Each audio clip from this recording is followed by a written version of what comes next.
Senator Lisa Murkowski has fought for energy independence as senator from Alaska. I'm so proud to support her in her reelection campaign, but I asked her to come on today because the campaign against American energy independence is driving me crazy. I had Dan Sullivan on. Senator Murkowski, welcome. It's great to have you. Thank you for all you do for Americans who have to fill up their tanks every day.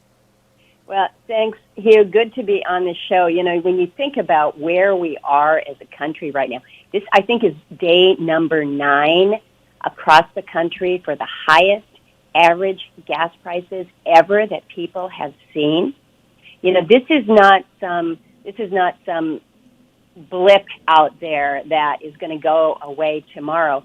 We're dealing with policies that this administration has put in place that are forcing Americans into this position where they're really having to choose as to whether or not they fill up the car, whether they're able to fill up their fishing boat to go out and provide for their families, or whether they're going to try to stay warm. This is an awful place, and it's brought about by an administration that just has had no foresight when it comes to a coherent energy policy. Senator Sullivan calls it a war on Alaska. Can you explain, Senator Murkowski, what the administration could do in Alaska to help you and other Alaskans bring more energy to the lower 48? Because I think there's a lot they could do. Well, the first thing that they have to do is they have to stop shutting down our opportunities to produce. We have the resources, whether it's the oil, the gas, the mineral potential. We have the resources, but as a state that has a great deal of federal land, we basically have to go back to the landlord there for permission, and they have shut the door on every opportunity. And this is not just an opportunity for Alaskans to be more energy independent, but this helps the whole country. And quite honestly, our production can help the world as we're all looking to more secure supplies of energy and what energy security really means. So first, the administration has to stop shutting down our opportunities, whether it is within the NPRA, as they did just a month or so ago, taking more than half of the National Petroleum Reserve, Alaska, offline, whether it's what they did in shutting down the opportunity to advance our leases in the 1002 area of the coastal plain, whether it is what they did just last week in announcing that the Cook Inlet area, which has been the production area for much of our natural gas, that provides natural gas for about 400,000 Alaskans in the south central area, they said no to another round of leases in Cook Inlet. So the first thing the administration has to do is stop killing Alaskan opportunities for us to provide for ourselves and to provide for others.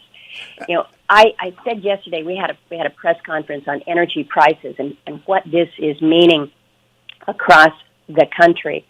And some reporter asked, well, you know, is there anything that can be done tomorrow that this administration can do to make a difference? And the first thing people need to remember is, look, if you don't start making a positive difference for the long haul, it's never going to happen. So don't use that as an excuse. But also, if the president were to get in front of a microphone today and say, you know what, given what has happened with unprecedented prices around the country, given the fact that that Russia is at war in Ukraine, that we have seen these supply chain disruptions, that we have seen just how critical energy independence is for not only the United States but other places, we need to do more domestically to produce our own here. If the president were to say that, if he were to suggest that maybe they have missed the mark on an energy policy when it comes to not only energy security but national security, that sends a signal to the markets that can produce impact right away. Yeah, energy it's a forward-looking market. Senator, we got about a minute and a half. I know you win easily. I know Alaska loves you. But it's the craziest system I know of for voting. I don't even want you to explain it. Just how do people help you in your campaign to reelect? Because we can't lose one of the Senate's most wise voices on energy production.